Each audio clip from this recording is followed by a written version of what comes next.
तो सुबह सवेरे सबसे पहले मैंने विवान को रेडी कर दिया और रेडी करके मैंने उसको भेज दिया स्कूल। उसके बाद मैं निकल गई बस स्टैंड के लिए। तो उसके बाद मैं बस स्टैंड पहुंच गई और जाते जाते मुझे बस मिल गई। उसके बाद मैं मेरी सिस्टर गई थी मुझे छोड़ने, वो चली गई और मैं थोड़ा देर 5-10 मिनट वेट करने के बाद बस निकल पड़ी। तो हम लोग निकल चले कहाँ, वो तो आपको आगे पता चलेगा। और उसके बाद ऐसे ही देखते नज़ारे का आनंद उठाते हुए हम लोग पहुंच गए कोचस। और कोचस से मुझे सेकंड बस लेनी थी, वो वाली आगे नहीं जाती।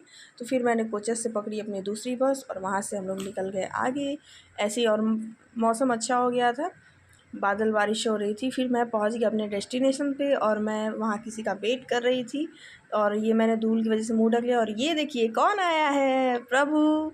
तो हाँ, मैं गाजीपुर वापस आ गई विवान को सासाराम छोड़ के और उसको सेटल कर दिया अच्छे से। फिर हम लोग निकल गए हैं गाजीपुर के लिए। मैं यादव मोड़ तक गई थी और वहाँ से निकल के फिर हम लोग को पेट पूजा भी करनी थी, बहुत भूख लगी। तो हम लोग पहुँच गए फूड LFC कॉर्नर।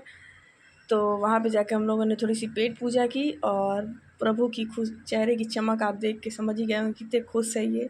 और उसके बाद हम लोगों ने मंगाया paneer chilli fried rice, paneer fried rice और चपाती सैलेड, बस यही थोड़ा बहुत और दबा के खाया फिर हम लोगों ने। और उसके बाद खा पी के हम लोग फिर से निकल गए गाजीपुर के लिए। और रास्ते में ऐसा लग रहा था अब बारिश हो जाएगी क्योंकि हम लोग बाइक से थे, लेकिन बारिश तो नहीं हुई। लेकिन मौसम अच्छा था, धूप नहीं था, तो हम लोग ठंडे ठंडे निकल गए। फिर हम लोग पहुंच गए गंगा घाट। और गंगा घाट पे गंगा जी को देख के आपको पता लग रहा होगा पूरा गंगा जी एकदम लबालब भरी हुई है। तो देख के बहुत अच्छा लग रहा था। हम लोगों ने सोचा एक दिन आएंगे दर्शन करने और स्नान करने भी। और उसके बाद फाइनली हम लोग घर पहुँच गए।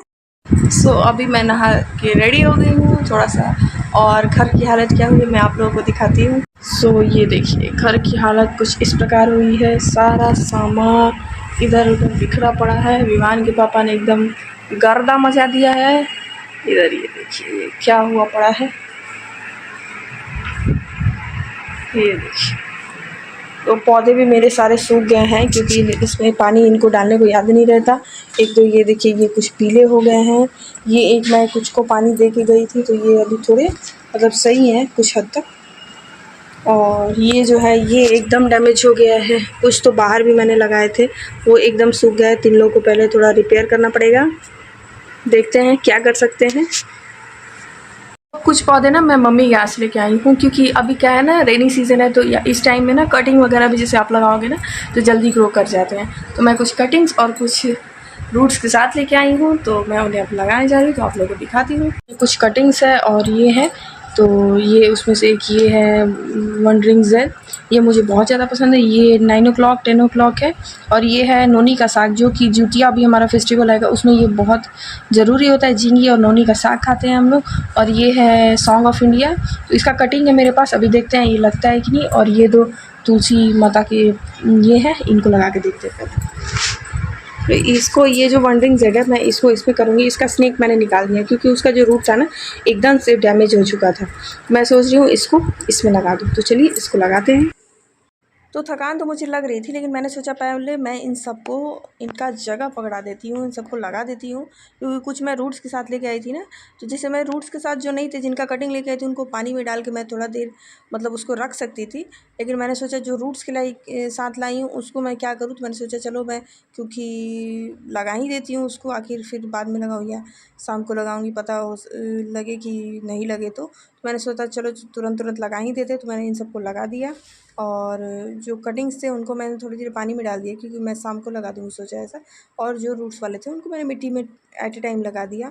मैंने सोचा मैं आराम भले बाद में करूँगी, लेकिन इन लोगों को पहले एडजस्ट कर देती हूँ। और मैंने ये जो है ये जो जेड है मैं वहीं से घर से लेके आया। और ये सिंगोनियम भी, और ये पॉट मैंने 10 रुपीज़ में ख़रीदा था धर्मशाला से सासाराम। आप जो लोग सासाराम से होंगे वो धर्मशाला से अगर चाहे तो 10 रुपये में एकदम बहुत ही सही है। जेड के लिए तो बहुत ही परफेक्ट है। और उसके बाद लाइट चली गई, तो चलिए मैं थोड़ा सा आराम कर लेती हूँ, फिर मिलती हूँ शाम को आप लोगों से। सो ये गाइस अभी मैं जग गई हूँ और कुछ पौधों को मैंने एडजस्ट कर दिया, तो मैं दिखा रही हूँ। थोड़ा सा 1 घंटा मैंने आराम किया उस पर जग के। मैंने अभी घर पूरा ऐसे ही पड़ा हुआ है, अभी मैं इसको ठीक करूँगी। लेकिन अभी क्विक आपको दिखाती हूँ अपने पौधों को मैंने अच्छी। और ये देखिए जो डैमेज हो गए थे उनको मैंने क्लीन कर दिया और जो जो लगाया उन सबको मैंने यहीं पे लगा दिया। क्योंकि अभी वेदर क्या है ना, धूप वगैरह तो है नहीं, तो ये सब मतलब माहौल में एडजस्ट हो जाएंगे, क्योंकि पौधों को ही जस्ट मतलब इंसानों की तरह ही थोड़ा उनको टाइम लगता है किसी ये में एडजस्ट होने में। और ये देखिए मेरे 10 o'clock एकदम परफेक्टली स्प्रेड हो गए हैं। और ये मैंने कुछ कटिंग्स जो मनी प्लांट्स के लगाए थे ये भी ग्रो हो गए हैं, देखिए इनके नए लीव्स आ गए हैं। और ये मेरे पर्पल हार्ट जो हैं वो मैं तोड़ के लाई थी मम्मी के लिए, तो कुछ थे वो उनके में भी मतलब नई नई पत्ते आ गए हैं, तो मुझे लगा ये सूख मत जाए, लेकिन अभी ये मतलब सही है। और मैंने आगे पानी वानी डाला क्योंकि इसमें पानी नहीं था। और ये मेरी तुलसी जी बहुत ही ज़्यादा अच्छे से ग्रो हो गई हैं। इनके जो ऊपर के मंजरी आए थे वो मैंने काट के अलग कर दी, कभी इनको मैं थोड़ा और ग्रो करना चाहती हूँ अच्छे से। और बस ये तो गाइस आज के ब्लॉग को यहीं एंड करते हैं, और नेक्स्ट मैं ब्लॉग कल कंटिन्यू करूँगी। आज मैं थोड़ा सफाई कर लेती हूँ, तो चलिए बाय बाय, मिलते हैं मेरे नेक्स्ट ब्लॉग में। Do like share and subscribe my channel.